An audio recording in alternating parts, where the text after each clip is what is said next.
Hello everyone, welcome to the Learning Platter CS. In this video, we are going to discuss how to find out transpose of a matrix and then adjoint of a matrix, after that inverse of a matrix. ठीक है, इसमें हम तीन चीजें discuss करेंगे।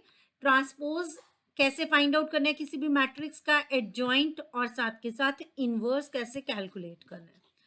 ठीक है, तो चलिए स्टार्ट करते हैं ट्रांसपोज ऑफ अ मैट्रिक्स से। ट्रांसपोज ऑफ अ मैट्रिक्स को हम कैसे डिनोट करते हैं, तो देखिए ए डैश इस तरह से या हम ए टी लिखते हैं।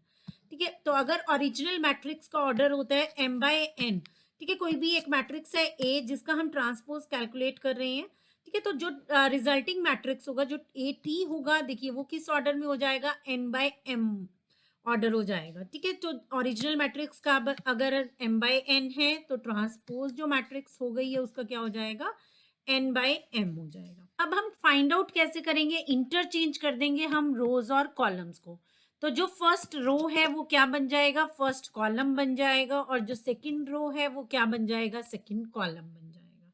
ठीक है, तो यहाँ पे देखिए अगर ये मैट्रिक्स है ए 2 - 4 और 6 फर्स्ट रो के एलिमेंट्स है, सेकंड रो के एलिमेंट्स है 3 1 एंड 4। तो फर्स्ट रो को हम क्या बना देंगे, फर्स्ट कॉलम बना देंगे। रो और कॉलम क्या हो जाते हैं, इंटरचेंज हो जाते हैं। तो देखिए फर्स्ट रो क्या बन गया, first column, and second row क्या बन गया है, सेकंड कॉलम। ठीक है, so column 1 of A becomes row 1 of A dash. ठीक है, इसका ए ट्रांसपोज का ये इसका कॉलम क्या बन गया, इसका रो, और इसका अगर देखें रो तो वो क्या बन गया, कॉलम बन गया। ठीक है, तो देखिए प्रॉपर्टीज क्या रहती हैं ट्रांसपोज ऑफ अ मैट्रिक्स की। अगर दो मैट्रिसेस हैं हमारे पास m बाय n ऑर्डर के, तो उन्हें ऐड करके या सब्ट्रैक्ट करके ट्रांसपोज ले लें, या ट्रांसपोज लेकर उन्हें ऐड या सब्ट्रैक्ट कर दें, तो वो हमेशा सेम ही रिजल्ट देंगे। ठीक है, दो मैट्रिसेस को हमने ऐड कर लिया, टू मैट्रिसेस गिवन है, उन्हें ऐड कर लिया। दो मैट्रिसेस हैं हमारे पास अलग अलग ए और बी, उन्हें ऐड कर लिया और फिर ट्रांसपोज कर रहे हैं उनका, या ट्रांसपोज इंडिविजुअली इनका करके फिर इन्हें ऐड कर रहे हैं, तो वो दोनों क्या करेंगे, सेम ही रिजल्ट देंगे हमें। देन हमारे पास क्या है कि अगर कोई एक मैट्रिक्स है हमारे पास जिसका ऑर्डर है m बाय n और k क्या है, स्केलर है यहाँ पर, तो हम k को उस मैट्रिक्स के साथ मल्टीप्लाई करके ट्रांसपोज कर लें, या ट्रांसपोज करके उसके साथ क्या करें, उस वाले स्केलर को मल्टीप्लाई कर दें सभी एलिमेंट्स के साथ, तो वो आपका क्या देगा, सेम ही रिजल्ट देगा। नेक्स्ट हमारे पास आता है कि अगर ए और बी दो मैट्रिसेस हैं, m बाय n ऑर्डर है ए मैट्रिक्स का और n बाय p है बी मैट्रिक्स का, तो देखिए तभी वो मल्टीप्लाई हो सकते हैं। अभी यहाँ पे हम देख पा रहे हैं n क्या है, सेम है दोनों जगह। ठीक है, so number of columns first matrix के और number of rose second matrix के सेम होते हैं, तभी हम मैट्रिक्स मल्टीप्लीकेशन कर पाते हैं। तो यहाँ पे क्या है कि ए बी का ट्रांसपोज अगर हम कैलकुलेट करते हैं तो देखिए वो किसके इक्वल होगा, B transpose multiplied by A transpose. ठीक है, तो ये हम एक क्वेश्चन में अभी करके भी देख लेते हैं। तो यहाँ पे आपके पास क्या रहेगा, ए बी का ट्रांसपोज क्या होता है, किसके इक्वल होता है, B transpose into A transpose. Then अगर हम किसी भी मैट्रिक्स के लिए उसका ट्रांसपोज कैलकुलेट करते हैं तो वो हमेशा वही मैट्रिक्स आ जाता है। ठीक है, 2 टाइम्स उसका ट्रांसपोज लेंगे। फर्स्ट टाइम रो को कॉलम में कन्वर्ट कर दिया, देखिए रो को किस में कन्वर्ट कर दिया, कॉलम में, एंड देन फिर अगेन ट्रांसपोज लेते हैं तो वो रो ही में ही आ जाएगा। तो जो ओरिजिनल मैट्रिक्स था वही हमें क्या होगा, मिल जाएगा।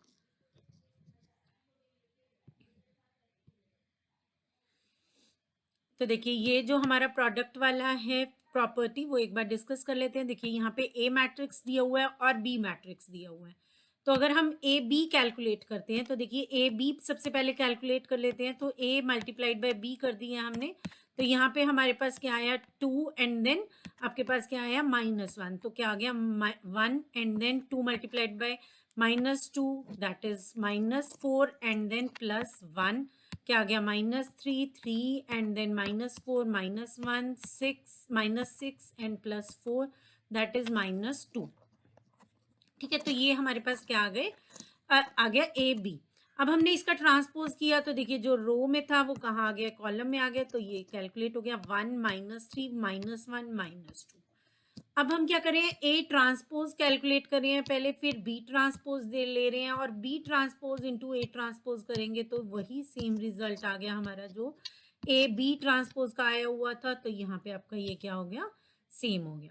ठीक है, तो ये प्रॉपर्टी आपकी क्या है, यहाँ पे हमने ट्राई करके देख ली, चेक करके देख ली बेसिकली कि ए बी ट्रांसपोज किसके इक्वल आ रहा है, B transpose into A transpose के। नेक्स्ट हमारे पास है adjoint of a square matrix. Adjoint कैसे कैलकुलेट करेंगे अगर कोई भी हमें मैट्रिक्स गिवन है। जॉइंट में हमने क्या लेना है, adjoint of A denoted as A D J, that is adjoint of A is defined as the transpose of the cofactor matrix। हमने प्रीवियस उसमें देखा था कि कोफैक्टर कैसे कैलकुलेट करने हैं। ठीक है, कोफैक्टर्स हमने देखा कि किस तरह से हम कैलकुलेट कर सकते हैं किसी भी मैट्रिक्स के लिए। तो यहाँ हम क्या कर रहे हैं, कोफैक्टर्स का ट्रांसपोज कर दे रहे हैं। ठीक है, जो भी हमारे पास कोफैक्टर मैट्रिक्स है उसका क्या कर रहे हैं, हम ट्रांसपोज फाइंड आउट कर रहे हैं। वो किसके इक्वल होगा, वो इक्वल होगा एडजॉइंट ऑफ ए के। ठीक है, वो किसके इक्वल होगा, एडजॉइंट ऑफ ए के इक्वल होगा। तो देख लेते हैं एक बार इसे कैसे करेंगे।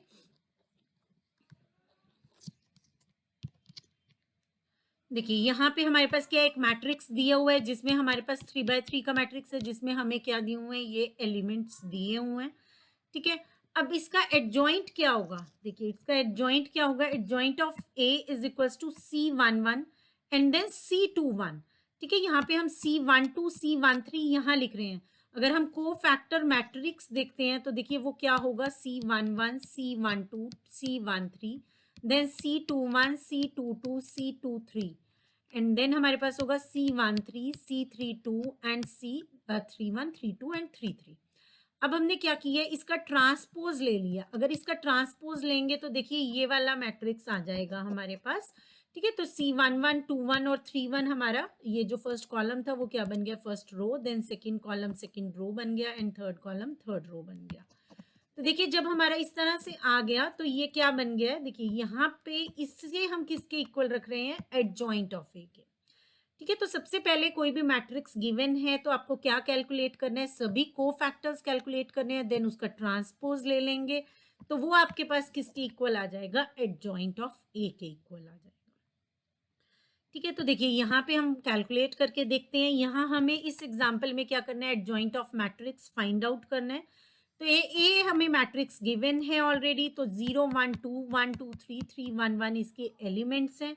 अब देखिए हम क्या कैलकुलेट करेंगे, सबसे पहले C11 C12 C13 इसी तरह से C33 तक। तो देखिए C11 कैलकुलेट करने के लिए हमें क्या चाहिए, इसे हम कट कर देते हैं, देन 2 माइनस 3 दैट इज -1। ठीक है, क्या आ गया, -1 आ गया। देन इसी तरह से आप क्या करेंगे, इन एलिमेंट्स को कट कर दिया, अभी 1 आया, 1 माइनस 9 दैट इज -8। -8 आया है, लेकिन ये क्या आया, माइनर आया है। कोफैक्टर कैसे आएगा, जब इसी के साथ हम क्या करेंगे, इस पोजीशन के लिए क्या करेंगे, माइनस से मल्टीप्लाई कर देंगे। ठीक है, वो आपने याद रखना है कि प्लस, यहाँ पे प्लस है आपके पास, then minus plus minus plus minus plus minus plus. ठीक है, ये आपने याद रखना है कि जो भी एलिमेंट है उसकी पोजीशन के अकॉर्डिंग क्या करना है, ये चीज उसके साथ मल्टीप्लाई कर देनी है। ठीक है, तो प्लस है तो कोई दिक्कत नहीं है, अगर माइनस है चार जगह उनको माइनस के साथ मल्टीप्लाई करना है। तो 1 माइनस 9 क्या आया, -8, लेकिन आपके पास क्या रहेगा, माइनस से मल्टीप्लाई हो जाएगा तो वो क्या बन जाएगा, 8 बन जाएगा। इसी तरह से अगर हम कंप्यूट करते हैं इस एलिमेंट के लिए 1 माइनस 6 हो जाएगा तो -5 आ गया एज इट इज। नेक्स्ट हमने इस एलिमेंट के लिए इस वाले एलिमेंट के लिए कंप्यूट करें 1 वाले के लिए, तो ये वाले कट कर देंगे रोज एंड कॉलम्स। देन 1 माइनस 2 -1 आया, लेकिन यहाँ पे क्या है, -9, तो आपके पास क्या आ जाएगा, 1 आ जाएगा। इसी तरह से हमारे पास सभी एलिमेंट्स का क्या हो जाएगा, कैलकुलेट हो जाएगा सभी एलिमेंट्स के लिए, C11 2 3 से लेकर 3 3 तक। ठीक है, तो यहाँ पे आपके पास सभी क्या आ गए, कोफैक्टर्स कैलकुलेट हो जाएंगे। इसी तरह से अब इनका क्या करेंगे आप, ट्रांसपोज। जब इनका ट्रांसपोज करेंगे तो आपके पास क्या आ जाएगा, एडजॉइंट ऑफ ए आ जाएगा। ठीक है, तो ये क्या कैलकुलेट हो गया, एडजॉइंट ऑफ ए कैलकुलेट हो गया। और अगर आपने स्क्वायर मैट्रिक्स अब आपको गिवन है ऑर्डर 2 का, तो उसका एडजॉइंट आप डायरेक्टली लिख सकते हैं। क्या करना होगा उसके लिए आपको, जो आपका मैट्रिक्स है उसमें जो डायगोनल एलिमेंट्स हैं उन्हें तो आप कर देंगे इंटरचेंज, और जो बाकी के एलिमेंट्स हैं, ठीक है, अगर 2x2 का मैट्रिक्स है, अगर आपका 2x2 का मैट्रिक्स है, उस केस में आप एडजॉइंट कैसे फाइंड आउट करेंगे? देखिए कैसे फाइंड आउट करेंगे, जो आपके डायगोनल एलिमेंट्स हैं, डायगोनल एलिमेंट्स का क्या किया, देखिए इंटरचेंज कर दिया, डायगोनल एलिमेंट्स को क्या कर दिया, इंटरचेंज कर दिया, और जो बाकी के एलिमेंट्स हैं उनको क्या कर दिया, साइन चेंज कर दिया, उनका साइन क्या कर दिया, चेंज कर दिया। तो अगर पॉजिटिव होंगे तो वो नेगेटिव हो जाएंगे, नेगेटिव होंगे तो पॉजिटिव हो जाएंगे, ठीक है। अगर एडजॉइंट अगर आपके पास एग्जाम में आ जाता है कि आपको क्या करना है, 2x2 मैट्रिक्स का फाइंड आउट करना है, तो आप क्या करेंगे, एडजॉइंट फाइंड आउट करने के लिए डायगोनल एलिमेंट्स को इंटरचेंज कर देंगे, और जो बाकी दूसरे एलिमेंट्स हैं उनको क्या करेंगे, उनके साइंस चेंज कर देंगे, ठीक है। हाँ, तो देखिए यहाँ पे इसका एक एग्जांपल देख लेते हैं। इन केस आपके पास एक मैट्रिक्स दिया हुआ है, A is equals to 3 -1 2 and 5।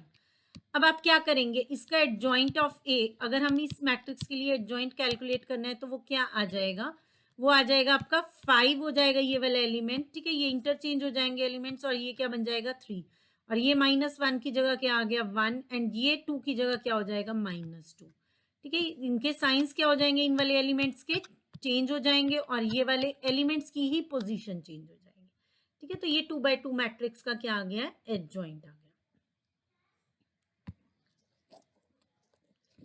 कुछ एडजॉइंट की भी प्रॉपर्टीज गिवन है हमें, तो देख लेते हैं इन्हें। तो अगर एक ए स्क्वायर मैट्रिक्स हमें प्रोवाइडेड है, तो ए को अगर हम मल्टीप्लाई करें एडजॉइंट ऑफ ए से, तो वो क्या होता है, अगर हम ए का डिटर्मिनेंट कैलकुलेट करें, उसको आई जो आइडेंटिटी मैट्रिक्स है उससे मल्टीप्लाई कर देते हैं, तो वो क्या हो जाएगा, सेम आ जाएगा, ठीक है। ए इंटू एडजॉइंट ऑफ ए किसके इक्वल है, एडजॉइंट ऑफ ए इंटू ए के इक्वल है, ये तो रहेगा, क्योंकि यहाँ तो हम क्या करें, जस्ट कॉम्यूटेटिव प्रॉपर्टी क्या की है, हमने यूज की है, ठीक है। ए इंटू एडजॉइंट ऑफ ए किसके इक्वल होगा, एडजॉइंट ऑफ ए इंटू ए के इक्वल होगा। एंड देन हमारे पास क्या गिवन है कि ये दोनों चीजें किसके इक्वल होंगी, अगर हमारे पास determinant of this matrix given है, या हम कैलकुलेट करें मल्टीप्लाइड बाय आइडेंटिटी मैट्रिक्स, ठीक है। इसका एक एग्जाम्पल है, वो भी देख लेंगे। तो यहाँ पे आपके पास क्या है, A is a square matrix of order N, तब अगर हम क्या कैलकुलेट करें, एडजॉइंट ऑफ ए कैलकुलेट करके ट्रांसपोज ले रहे हैं, या ट्रांसपोज लेकर एडजॉइंट कैलकुलेट करते हैं, तो देखिए वो क्या रहेंगे, इक्वल रहेंगे। नेक्स्ट है हमारे पास, अगर ए और बी 2 स्क्वायर मैट्रिसेस हैं सेम ऑर्डर के, तो एडजॉइंट ऑफ ए बी, ठीक है। ए बी हमेशा उसमें, जब भी हमारे ए बी के ऊपर कर रहे हैं, पहले हमने ट्रांसपोज में भी देखा था, तो बी पहले आ जाएगा, ठीक है। ये याद रखना है कि एडजॉइंट ऑफ ए बी अगर हम देख रहे हैं, तो वो क्या होगा, adjoint of B into adjoint of A हो जाएगा, ठीक है। तो देखिए ये एक फर्स्ट प्रॉपर्टी है हमारी एडजॉइंट की, उसे यहाँ पर हम वेरीफाई कर रहे हैं। एक हमें मैट्रिक्स गिवन है already, a into adjoint of a is equals to determinant of a multiplied by identity matrix is equals to adjoint of a into a। तो देखिए यहाँ पे सबसे पहले हमने क्या कैलकुलेट की है, adjoint of a, sorry determinant of a। Determinant of a जब हम कंप्यूट करें तो हम क्या कर रहे हैं, 2 लिख रहे हैं, देन मल्टीप्लाइड बाय इस वाले एलिमेंट के लिए को फैक्टर, ठीक है, वो -5 आ गया, ठीक है। तो इसी तरह से फिर हम क्या करें, -1 लिख देते हैं यहाँ पर, ठीक है, माइनस वाला पोजीशन है ये, तो माइनस यूज किया, एंड देन आपके पास ये वाले एलिमेंट्स कट कर दीजिए, 12 + 4 हो गया, ये आ गया, देन +3 × 10 आ जाएगा, ठीक है। तो हमने क्या कर लिया, कंप्यूट कर लिया डिटर्मिनेंट, तो डिटर्मिनेंट क्या आया है, देखिए 4 आ जाएगा, ठीक है। देन हमारे पास क्या आएगा, कोफैक्टर्स, डिफरेंट कोफैक्टर्स हमने क्या किए, कंप्यूट कर लिए, डिफरेंट कोफैक्टर्स क्या किए, कंप्यूट कर लिए इसी मैट्रिक्स से। देन आप क्या करेंगे, एडजॉइंट कैलकुलेट करेंगे, ठीक है। यहाँ पे हमें देखिए क्वेश्चन में क्या क्या चीज की रिक्वायरमेंट है, डिटर्मिनेंट चाहिए, आइडेंटिटी मैट्रिक्स तो सिंपली हम 1 0 0 1 0 1 0 वैसे ही लिख सकते हैं, और साथ के साथ क्या चीज चाहिए हमें, adjoint of A. Adjoint of A के लिए हमें क्या कैलकुलेट करना पड़ेगा, पहले कोफैक्टर्स कैलकुलेट करने पड़ेंगे, फिर उन्हें ट्रांसपोज कर देंगे, देन आपके पास क्या आ जाएगा, एडजॉइंट ऑफ ए आ जाएगा, ठीक है। तो देखिए अब ये आ गया एडजॉइंट ऑफ ए, अब इसको हम क्या करेंगे, ए के साथ क्या करेंगे, मल्टीप्लाई करेंगे, ठीक है, क्या करेंगे, मल्टीप्लाई करेंगे। तो अब देखिए क्या किया हमने, ए को एडजॉइंट ऑफ ए से मल्टीप्लाई किया, तो हमारे पास क्या आ गया, ये सॉल्यूशन आ गया, ए इंटू एडजॉइंट ऑफ ए। सो क्या आप देख पा रहे हैं यहाँ से अगर हम 4 कॉमन ले ले तो ये क्या रह जाएगा, आइडेंटिटी मैट्रिक्स रह जाएगा।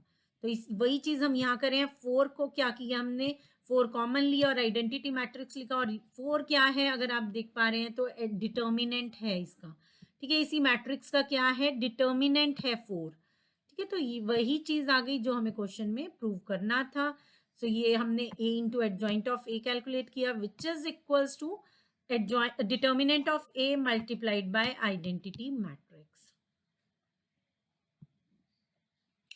ठीक है। तो इस तरह से हमें क्या कंप्यूट करना है, एडजॉइंट ऑफ a, ठीक है। इस तरह से हम क्या कंप्यूट करेंगे, एडजॉइंट ऑफ a, ठीक है। पहले हमने सबसे देखा इसमें इसी वीडियो में transpose of a matrix, then हमने देखा adjoint of A. Adjoint of A के लिए बेसिकली आपको क्या करना है, कोफैक्टर मैट्रिक्स पहले लिख लीजिए, कोफैक्टर्स कैलकुलेट करके उसे मैट्रिक्स फॉर्म में लिख लो ताकि कोई भी कंफ्यूजन ना रहे, और फिर उस मैट्रिक्स को क्या कर देंगे आप, कोफैक्टर मैट्रिक्स को बेसिकली क्या कर देना है, transpose to get adjoint of any matrix, ठीक है। तो ऐसे इस तरह से आप एडजॉइंट कैलकुलेट कर लेंगे।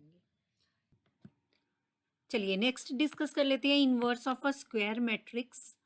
तो देखिए क्या हर स्क्वायर मैट्रिक्स का इनवर्स एग्जिस्ट करता है, तो नहीं, ठीक है। हर स्क्वायर मैट्रिक्स का ज़रूरी नहीं है कि इनवर्स एग्जिस्ट करेगा। जिस भी स्क्वायर मैट्रिक्स का इनवर्स एग्जिस्ट करता है उसे हम बोलते हैं इन्वर्टिबल मैट्रिक्स, ठीक है। उसे क्या बोलते हैं, इन्वर्टिबल मैट्रिक्स। और जो भी मैट्रिक्स इन्वर्टिबल होती है, ठीक है, उसका हमेशा जो इन्वर्स होता है वो यूनिक होता है, ठीक है। उसका हमेशा इन्वर्स क्या होगा, यूनिक होगा। जैसे अगर हम मैथमेटिक्स में बोलते हैं कोई भी नंबर हम लेते हैं, उसका इन्वर्स हमने कैलकुलेट करना है तो हमेशा क्या होता है, 1/that नंबर, ठीक है। अगर अंडर मल्टीप्लिकेशन देखते हैं, ठीक है, तो इन्वर्स हमेशा क्या रहता है, 1/that पर्टिकुलर नंबर। जो भी यहाँ पे हम नंबर ले रहे हैं a, तो उसके लिए इन्वर्स क्या रहेगा, हमेशा 1/a, ठीक है। और वो सिंगल ही होता है, यूनिक होता है हमेशा। ऐसा नहीं है कि मल्टीपल उसके लिए कैलकुलेट किए जा सकते हैं इन्वर्स। तो उसी तरह से मैट्रिसेस में भी यही कॉन्सेप्ट रहता है कि जो भी आपका इन्वर्स होगा वो यूनिक ही होगा, सिर्फ एक ही इन्वर्स हम कैलकुलेट कर सकते हैं, ठीक है। और जो इन्वर्स ऑफ अ मैट्रिक्स होता है उसे हम कैसे डिनोट करते हैं, इस तरह से हम उसे डिनोट करेंगे, ठीक है। तो देखिए जो भी मैट्रिसेस इन्वर्टिबल होंगी उनको तो हम उनका तो इन्वर्स कैलकुलेट कर लेंगे, लेकिन हम पहले चेक कैसे करेंगे कि मैट्रिक्स का इन्वर्स पॉसिबल भी है या नहीं है। तो उसके लिए आपको कैलकुलेट करना होगा डिटर्मिनेंट ऑफ ए, ठीक है। उसके लिए आप क्या कैलकुलेट करेंगे, डिटर्मिनेंट ऑफ ए कैलकुलेट करेंगे। अगर determinant of A not equal to 0 आता है तो फिर वो मैट्रिक्स जो है इन्वर्टिबल होगी, अदरवाइज वो मैट्रिक्स इन्वर्टिबल नहीं होगी, ठीक है। तो देखिए डिटर्मिनेंट अगर नॉट इक्वल टू 0 आ रहा है देन ए इज इन्वर्टिबल, और तब हम ए इनवर्स को कैसे कैलकुलेट करेंगे, उसमें हम यूज़ करेंगे determinant of A as well as adjoint of A, ठीक है। तो हमने यहाँ पे क्या लिखा है, determinant of A into adjoint of A. इससे हमारे पास क्या कैलकुलेट हो जाएगा, ए इनवर्स, ठीक है, इनवर्स ऑफ एनी मैट्रिक्स। तो देखिए जैसा कि हमें पता है, हम यहाँ पे क्या करते हैं, अगर हमने लिखा है 2 इंटू 1/2, वो किसके इक्वल आ जाता है, 1 के इक्वल आ जाता है, ठीक है। तो यहाँ पे एक ये नंबर है a, और ये क्या है, a का इन्वर्स है, 1/2 क्या है, a का इन्वर्स है, इज इक्वल्स टू 1 आ गया, ठीक है। दैट मीन्स अगर हम a इन्वर्स को रिप्लेस कर देते हैं b से, तो यहाँ पे क्या बन जाएगा, ए बी क्या हो जाएगा, 1 हो जाएगा, जहाँ b क्या है, a का इन्वर्स है, ठीक है। हमने इसे किसी स्पेसिफिक नंबर से जर्नल में चेंज कर रहे हैं, ठीक है, एक जर्नल नोटेशन बना रहे हैं। तो a इंटू ए इनवर्स हमेशा किसके इक्वल होता है, 1 के इक्वल होता है। एंड देन ए बी किसके इक्वल हो गया, 1 के, जहाँ b क्या है, a का इनवर्स है, ठीक है। तो यहाँ पे हम इसी चीज़ को यूज़ करें, यही कॉन्सेप्ट यूज़ कर रहे हैं थ्रू आउट, जहाँ पे हम मैट्रिसेस में इन्वर्स देखेंगे। तो देखिए ए बी, अगर हमारे पास स्क्वायर मैट्रिक्स है बी, कोई भी ऑर्डर है जिसका n, if it exist is called an inverse of A, ठीक है। अगर कोई भी स्क्वायर मैट्रिक्स बी एग्जिस्ट करता है जहाँ वो क्या बन जाएगा, ए इनवर्स बन जाएगा, such that A into B is equals to B into A is equals to I N, कि कोई मैट्रिक्स बी अगर एग्जिस्ट करता है ए के लिए, जहाँ पर हम ए को अगर बी से मल्टीप्लाई करते हैं तो हमारे पास क्या आ जाता है, आइडेंटिटी आ जाता है। ठीक है, यहाँ पे क्या है, वही चीज़, यही चीज़ हम यूज़ कर रहे हैं। कोई भी नंबर लेते हैं और उसका इन्वर्स अगर मल्टीप्लाई करते हैं तो यहाँ पे आपके पास क्या आ जाता है, आइडेंटिटी एलिमेंट आ जाता है। ठीक है, दोनों के मल्टीप्लिकेशन से नंबर और जो आपका इन्वर्स है किसी भी नंबर का, ठीक है, तो यहाँ पे नंबर है बेसिकली, यहाँ पे मैट्रिक्स है। तो जब भी हम किसी भी मैट्रिक्स और उसके इन्वर्स को मल्टीप्लाई करेंगे तो हमारे पास क्या आ जाएगा, आइडेंटिटी आ जाएगा। ठीक है, तो देखिए डिटर्मिनेंट हम चेक कर लेंगे। डिटर्मिनेंट अगर नॉट इक्वल्स टू ज़ीरो होगा, अगर डिटर्मिनेंट ज़ीरो आ जाता है तो फिर वहाँ पे हम स्टॉप कर देंगे, उसके आगे हम कैलकुलेट नहीं कर सकते। वहाँ पे हम, अगर क्वेश्चन में बोला गया कि चेक करिए और बताइए क्या इन्वर्स एग्जिस्ट करता है या कैलकुलेट करिए, तो फिर अगर आपके पास जो डिटर्मिनेंट ऑफ ए है वो ज़ीरो के इक्वल आ जाता है तो वहाँ पे आप लिख सकते हैं कि as determinant of A is equals to zero, so we cannot proceed further since its inverse does not exist। ठीक है, तो क्योंकि इसका एग्जिस्ट ही नहीं करता है तो हम आगे नहीं प्रोसीड कर सकते। For we know that A into adjoint of A, हमने पहले देखा ए को अगर हम एडजॉइंट ऑफ ए से मल्टीप्लाई करते हैं और एडजॉइंट ऑफ ए इंटू ए, सिर्फ ऑर्डर चेंज किया है यहाँ, वो किसके इक्वल होता है, determinant of A into I n के इक्वल होता है। ठीक है, तो यहीं से हम क्या देखेंगे कि कैसे हम फाइंड आउट करेंगे ए इनवर्स। तो देखिए अभी क्या किया हमने, इस वाले को जो ए डिटर्मिनेंट है उसे हम कहाँ ले गए, इधर इसके डिनोमिनेटर में ले गए। ठीक है, और यहाँ पे हमने लिख दिया ए बाहर ले लिया और 1/a determinant of A into adjoint of A is equals to 1/a determinant of A into adjoint of A, and then आपके पास क्या आ गया, आई एन इक्वल्स में क्या आ गया, आई एन। ठीक है, तो यहाँ पे हम क्या कह रहे हैं, हाँ, तो ये किसकी फॉर्म में आ गया, ए इंटू बी की फॉर्म में आ गया। ठीक है, ए इंटू बी की फॉर्म में आ गया, जहाँ बी आपको क्या दिख रहा है, 1/, determinant of A into adjoint of A. तो यहाँ पे हम क्या कह सकते हैं कि जो ए है ये क्या है, इन्वर्टिबल है, और ए इन्वर्स क्या होगा, 1/a into adjoint of A.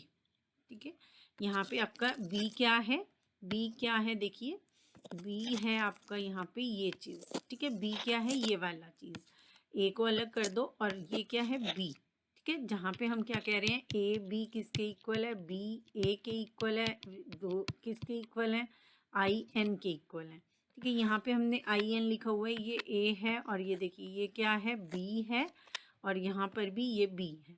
ठीक है, तो ये बी का मतलब ए इनवर्स। ठीक है, बी क्या है, बेसिकली ए इनवर्स है। ठीक है, तो यहाँ पे हम क्या करेंगे, ए इनवर्स कैसे कैलकुलेट होगा, determinant of A into adjoint of A. ठीक है, आपने ये तो कॉन्सेप्चुअल था कि किस तरह से हो रहा है, ये आपने याद रखना है कि ए इनवर्स का फॉर्मूला क्या है बेसिकली, कि इसे हमने किस तरह से कैलकुलेट करना है। ठीक है, एग्जाम में अगर कैलकुलेशन आ जाता है तो आपको इसे यूज़ करना है। ठीक है, बाकी आजकल एमसीक्यू फॉर्म में भी रहते हैं क्वेश्चंस, तो आपको ये चीज़ें भी छोटी छोटी ध्यान रखनी है। सिंगुलर और नॉन सिंगुलर मैट्रिसेस कौन से होते हैं, तो देखिए सिंगुलर मैट्रिक्स कौन सा होता है, square matrix A is said to be singular if determinant of A is equals to zero. अगर डिटर्मिनेंट ए का ज़ीरो है, किसी भी मैट्रिक्स का अगर डिटर्मिनेंट ज़ीरो है तो उस मैट्रिक्स को हम क्या बोलेंगे, सिंगुलर मैट्रिक्स बोलेंगे, अदरवाइज हम उसे क्या बोलेंगे, नॉन सिंगुलर।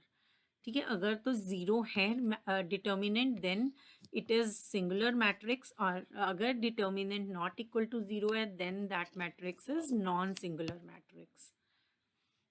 ठीक है, चलिए ये देख लेते हैं एग्जाम्पल। यहाँ पे हमें क्या दिया हुआ है, ए का मैट्रिक्स दिया हुआ है जिसमें ये डिफरेंट हमारे एलिमेंट्स हैं। देन देखिए अगर हम डिटर्मिनेंट कैलकुलेट करते हैं तो डिटर्मिनेंट हमारा कैलकुलेट करके हमारे पास 8 आ गया। सो हम क्या बोल सकते हैं यहाँ पर कि सिंस जो डिटर्मिनेंट है इस मैट्रिक्स का वो नॉट इक्वल टू ज़ीरो है तो ए क्या है, नॉन सिंगुलर है। ठीक है, ए क्या है, नॉन सिंगुलर है। तो अगर ज़ीरो होता है तो आपने याद रखना है कि वो क्या है, सिंगुलर है, और अगर नॉट इक्वल टू ज़ीरो है देन वो क्या हो जाएगा, मैट्रिक्स नॉन सिंगुलर हो जाएगा। तो फिर अब यहाँ पे जब हमने इसका डिटर्मिनेंट कैलकुलेट किया तो वो क्या आ रहा है, नॉट इक्वल टू 0 आ रहा है, तो ये मैट्रिक्स क्या बन जाएगा, नॉन सिंगुलर बन जाएगा। इसी तरह से देखिए एक मैट्रिक्स ये गिवन है, यहाँ पे हम इसका डिटर्मिनेंट कैलकुलेट कर रहे हैं तो ये क्या आ रहा है, 0 आ रहा है। ठीक है, यहाँ पे इसका डिटर्मिनेंट क्या आ रहा है, 0 आ रहा है। तो यहाँ पे हमने ये सब चीज़ें की डिटर्मिनेंट्स कैसे कैलकुलेट करने हैं ये ऑलरेडी डिस्कस कर ली है। ठीक है, एक प्रीवियस वीडियो है, तो उसका मैं लिंक आपके साथ डिस्क्रिप्शन बॉक्स में शेयर कर दूंगी। इनकेस आपने वो नहीं देखा है तो पहले डिटर्मिनेंट्स कैसे कैलकुलेट करने हैं वो चीज़ देखिए, फिर आपको ये कॉन्सेप्ट ईजिली क्लियर हो जाएगा। ठीक है, तो हमने देखा कि डिटर्मिनेंट कैलकुलेट किया और वो क्या आया, 0 के इक्वल आया, तो ये मैट्रिक्स क्या बन जाएगी, सिंगुलर मैट्रिक्स बन जाएगी। देन देखिए कि प्रॉपर्टीज क्या रहेंगी इनवर्स ऑफ अ मैट्रिक्स की। अ square matrix is invertible if and only if it is non singular. तो स्क्वायर मैट्रिक्स इन्वर्टिबल तभी होगी अगर वो नॉन सिंगुलर है, अदरवाइज वो नहीं होगी इन्वर्टिबल। ठीक है, उसका इन्वर्स एग्जिस्ट नहीं करता होगा। The inverse of the inverse is the original matrix. अगर हम इन्वर्स का इन्वर्स कैलकुलेट करते हैं दोबारा तो वो क्या आ जाएगा, ओरिजिनल मैट्रिक्स के ही इक्वल आ जाएगा। The inverse of the transpose of the matrix is the transpose of its inverse. तो देखिए हम ट्रांसपोज करके इन्वर्स लें या इन्वर्स लेकर ट्रांसपोज करें तो दोनों क्या रहेंगे, इक्वल रहेंगे। ऑर्डर यहाँ पर मैटर नहीं करेगा, किसी भी ऑर्डर में हम कैलकुलेट कर सकते हैं, रिजल्ट हमारा क्या रहेगा, सेम रहेगा। Next we have reversal law. If A and B are two invertible matrices of the same order, then AB is also invertible. अगर A और B अलग अलग से दो मैट्रिसेस हैं और वो इन्वर्टिबल हैं तो देखिए, और सेम ऑर्डर के हैं, तो ए बी अगर हम कैलकुलेट कर रहे हैं, A इंटू बी कैलकुलेट किया हमने, तो वो भी क्या रहेंगे, इन्वर्टिबल रहेंगे। ठीक है, ऐसा नहीं है कि उनका मल्टीप्लिकेशन के बाद जो रिजल्ट आ रहा है वो उससे हमें चेक करने की ज़रूरत है। ठीक है, अगर दो मैट्रिसेस इन्वर्टिबल हैं तो उनका प्रोडक्ट भी हमेशा इन्वर्टिबल रहेगा। और अगर हम ए बी का इन्वर्स कैलकुलेट करते हैं तो वो किसके इक्वल आ जाएगा, B inverse into A inverse के इक्वल आ जाएगा। ठीक है, ए बी का इन्वर्स किसके इक्वल आएगा, B inverse into A inverse के इक्वल आएगा। नेक्स्ट एक क्वेश्चन देख लेते हैं। देखिए इसमें हम क्या कैलकुलेट करें, इन्वर्स ऑफ द मैट्रिक्स। एक मैट्रिक्स हमें गिवन है, now we have to compute first of all determinant of the matrix. Then यहाँ पे अगर हमारा नॉट इक्वल टू 0 आता है दैट मीन्स जो हमारा मैट्रिक्स है वो क्या है, नॉन सिंगुलर है वो मैट्रिक्स और उसका इन्वर्स एग्जिस्ट करता है। नॉन सिंगुलर है, इन्वर्टिबल है दैट मीन्स, और उसका इन्वर्स एग्जिस्ट करता है। तो so we will move further to calculate inverse of that this matrix. ठीक है, तो यहाँ पे देखिए हमारे पास ए इन्वर्स एग्जिस्ट करता है और कैसे हम उसका स्पेसिफाई कर रहे हैं, A inverse is equals to 1 determinant of A into adjoint of A. And after that हमें दो चीज़ें चाहिए, देखिए एडजॉइंट ऑफ ए चाहिए और साथ के साथ हमें क्या चाहिए, डिटर्मिनेंट ऑफ ए। ठीक है, तो डिटर्मिनेंट ऑफ ए हमने ऑलरेडी कैलकुलेट कर ही लिया है। नेक्स्ट हम क्या कैलकुलेट करेंगे, एडजॉइंट ऑफ ए। तो देखिए एडजॉइंट के लिए हमने सबसे पहले क्या लिखे हैं, को फैक्टर्स लिखे हैं सभी। ठीक है, तो को फैक्टर्स हमने लिख लिए C1 1 1 2 2 1 2 3 अप टू 3 3। देन हम इनका ट्रांसपोज ले लेंगे। ठीक है, तो हमारे पास क्या आ जाएगा, एडजॉइंट ऑफ ए आ गया। तो देखिए 2 4 5, तो 2 -2 14 एंड 5। उसी तरह से -1 -8 -5 -1 -8 -5। ठीक है, तो जो रोज थी उन्हें कॉलम्स में कन्वर्ट कर लिया और एडजॉइंट आ गया। को फैक्टर्स से कैसे हमने एडजॉइंट में लिखा। देन देखिए एडजॉइंट जब लिख लिया उसके बाद आप क्या करेंगे, जो इसका फॉर्मूला है उसी में पुट कर देंगे। तो देखिए यहाँ पे आपके पास क्या है, 1 determinant of A, 1 determinant of A, तो ये क्या आ गया, -15 था ये। सो दैट इज़ -1/15 एंड उसके बाद एडजॉइंट ऑफ ए है जो वो एज इट इज़ लिख लेंगे। तो ये क्या आ जाएगा हमारे पास, inverse of this particular matrix जो हमें यहाँ पर क्वेश्चन में गिवन है। ठीक है, तो इन्वर्स आपने इस तरह से कैलकुलेट कर लेना है। डिटर्मिनेंट फाइंड आउट करना है सबसे पहले और वहाँ पर आपको चेक करना है क्या वो इक्वल टू 0 है या नॉट इक्वल टू 0 है। अगर नॉट टू इक्वल टू 0 होगा देन आप प्रोसीड करेंगे और उसके लिए आपको क्या करना है, ए इनवर्स को किस तरह से स्पेसिफाई करना है, अपने 1 determinant of A into adjoint of A. ठीक है, अब डिटर्मिनेंट ऑलरेडी कैलकुलेट कर लिया है, तभी हम चेक कर रहे हैं। देन हम एडजॉइंट ऑफ ए कैलकुलेट कर लेंगे और फिर इनकी वैल्यूज़ को यूज़ करके इनवर्स कैलकुलेट कर लेंगे।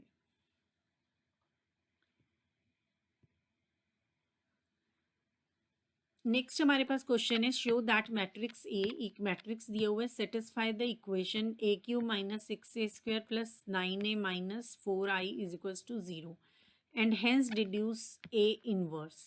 ठीक है, तो यहाँ पे हम जब इन ए इनवर्स कैलकुलेट करेंगे तो हम जो हमने यहाँ पे प्रोसेस फॉलो की है वो नहीं करेंगे।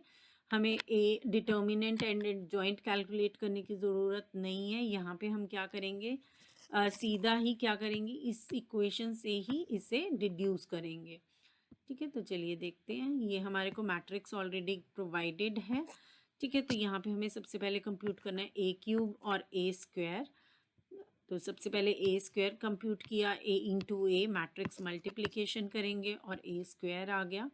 देन ए क्यूब कैलकुलेट कर लिया, ए स्क्वायर इंटू ए से, तो ये कंप्यूट हो गया। देन हम कहाँ पुट करेंगे, इस इक्वेशन में पुट करेंगे। ठीक है, जो है हमें इक्वेशन ऑलरेडी गिवन है। ठीक है, इक्वेशन बेसिकली गिवन है, हमें चेक करना है L H S is equals to R H S. ठीक है, तो जो इसका एल एच एस है लेफ्ट हैंड साइड, तो उसे हम उसमें हम पुट कर देंगे ये सभी वैल्यूज़। तो देखिए ए क्यूब है, ए क्यूब जो हमारी वैल्यूज़ कंप्यूट हुई वो यूज़ कर ली हमने। देन 6a स्क्वायर, ये वाली वैल्यूज़ यहाँ कम यूज़ करी। Then plus 9a minus 4i। अब यहाँ पे जब हमने कंप्यूट किया तो ये क्या आ रहा है, ओ के इक्वल आ रहा है। So this is null matrix basically. So ये किसके इक्वल आ रहा है, 0 के, ओ के इक्वल आ रहा है। सो यहाँ पे हमारे पास यही हमें प्रूव करना था। ठीक है, ये प्रूव कर दिया, वैल्यूज़ यूज़ करके प्रूव कर दिया। अब देखिए कैसे हम ए इनवर्स कैलकुलेट कर रहे हैं यहाँ से। इस तरह के एग्ज़ाम में कई बार क्वेश्चंस पूछे जाते हैं। तो देखिए कैसे हम कैलकुलेट करेंगे, ये आपको ऑलरेडी गिवन है। ठीक है, तो ये 0 है, तो यहाँ क्या इसे हम राइट हैंड साइड में लेकर जा सकते हैं या लेफ्ट हैंड साइड में कहीं पर भी 4i को लेकर जा सकते हैं। ये सो वही काम हमने यहाँ पे किया है। 4i को हमने क्या किया है, अनदर साइड पर ले गए। ठीक है, जहाँ पे ये बाकी का एक्सप्रेशन है उससे दूसरी साइड ले गए and then A cube minus 6a square plus 9a आ गया।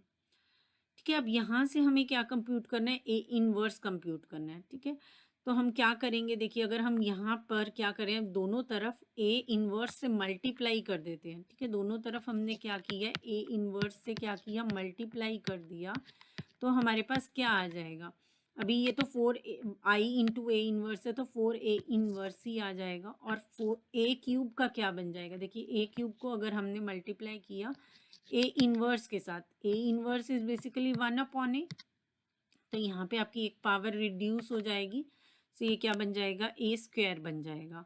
देन 6a स्क्वायर है, ए इनवर्स जब इसके साथ मल्टीप्लाई होगा, ए इनवर्स जब इसके साथ मल्टीप्लाई होगा तो -1 हो जाएगा पावर में again, so it will be -6a and then 9a का क्या बन जाएगा, 9i। ठीक है, अब ये वैल्यूज़ को क्या करेंगे, हम यूज़ करेंगे यहाँ पर और इनकी वैल्यूज़ को पुट करके आपको क्या मिल जाएगा, एक मैट्रिक्स मिल जाएगा। ठीक है, तो ये मैट्रिक्स किसके इक्वल आ गया, 4a इनवर्स के इक्वल आ गया।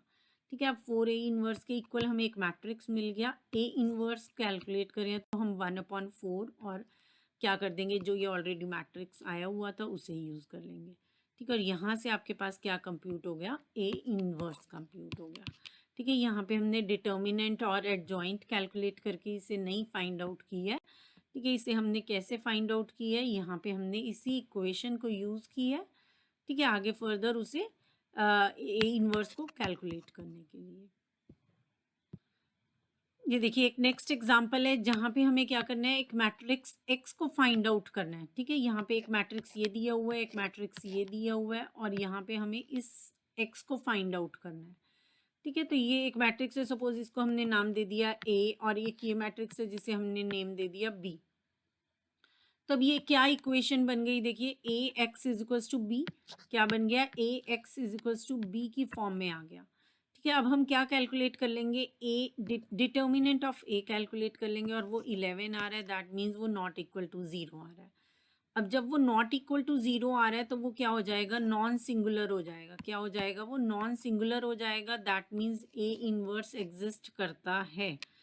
तो अगर हमारा ए इनवर्स एग्जिस्ट करता है तो हमारा काम हो गया आसान।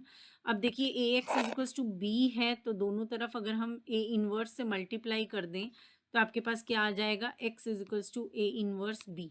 ठीक है, क्या आ जाएगा, X is equals to A inverse B. दोनों तरफ ए इनवर्स से क्या किया, मल्टीप्लाई कर दिया। अब एक्स की वैल्यू क्या आ गई है, ए इनवर्स इंटू बी। अब बी तो हमारे पास है, एज इट इज़ यूज़ कर लेंगे, और ए का क्या कैलकुलेट कर लेंगे, इनवर्स कैलकुलेट कर लेंगे, और दोनों को मल्टीप्लाई करके हमारे पास कौन सा मैट्रिक्स आ जाएगा, एक्स मैट्रिक्स आ जाएगा। तो देखिए अब ए इनवर्स कैसे कैलकुलेट कर लेंगे हम, 1 upon determinant of A into adjoint of A. Determinant क्या हो जाएगा, देखिए this multiply this plus this multiplied by this. ठीक है, तो यहाँ से हमारे पास कंप्यूट हो गया। तो ये क्या आ गया, yes, this multiplied this minus this multiplied by this. देखिए तो ये ए इनवर्स कैसे कंप्यूट हो जाएगा, 1 upon determinant of A into adjoint of A. और तो हमारे पास डिटर्मिनेंट क्या आ जाएगा, 4 into 2 8, and then minus minus plus 3। ठीक है, तो 8 प्लस 3 11 आ गया। एंड देन हमारे पास 2 बाय 2 का मैट्रिक्स अगर होता है तो उसका एडजॉइंट कंप्यूट करने के लिए हमें क्या करना है, इनकी पोजीशंस को इंटरचेंज कर देना है और इनके साइंस को चेंज कर देना है। तो ये 4 आ गया, 2 आ गया, -3 आ गया और 1 आ गया। ठीक है, जब हमारे पास ये चारों वैल्यूज़ लिखी गई उसके बाद हमने क्या कर देना है, इन्हें यूज़ करके एडजॉइंट ऑफ ए को यूज़ करके क्या करना है, इस एक्स की वैल्यू कंप्यूट करनी है। ठीक है, ये एडजॉइंट ऑफ ए हो गया और ये आपके पास बी आ गया। देन इनको क्या करना है, आपने मल्टीप्लाई करना है। ठीक है, इनको मल्टीप्लाई करके आपके पास ये रिजल्ट आ जाएगा, जो किसकी वैल्यू आ गई, एक्स की वैल्यू आ गई। ठीक है, इस तरह से आपको क्या करना है, कंप्यूटेशंस करनी है। बेसिकली आपको कॉन्सेप्ट क्लियर होना चाहिए। ठीक है, सबसे पहले तो कॉन्सेप्ट क्लियर होना चाहिए। फर्स्ट ऑफ ऑल क्या होना चाहिए, कॉन्सेप्ट क्लियर होना चाहिए कि हमें ये, हम एग्ज़ाम में बैठे और ये नहीं याद आ रहा कि ए इनवर्स को कैलकुलेट करना कैसे है, क्या इसका फॉर्मूला है। ठीक है, एक तो ये शॉर्ट नोट्स आपने बना के रखनी है जहाँ पे आपको ये पता रहे कि क्या कंप्यूट करना हो सकता है, हमारे को एग्ज़ाम में क्या पड़ सकता है कंप्यूट करना, और क्या उसके लिए फॉर्मूला रहेगा। चलिए, तो आज के लिए इतना ही। आई होप ये सब चीज़ क्लियर हो गई होगी आपको। ठीक है, जो भी कॉन्सेप्ट्स हमने देखे, ट्रांसपोज देखा हमने, देन एडजॉइंट देखा, उसके बाद हमने देखा इनवर्स ऑफ अ मैट्रिक्स। ठीक है, तो आई होप ये सब कॉन्सेप्ट्स क्लियर हो गए होंगे। कोई भी डाउट हो तो आप कमेंट सेक्शन में पोस्ट कर सकते हैं। That's all for this class. Thanks for watching and stay connected.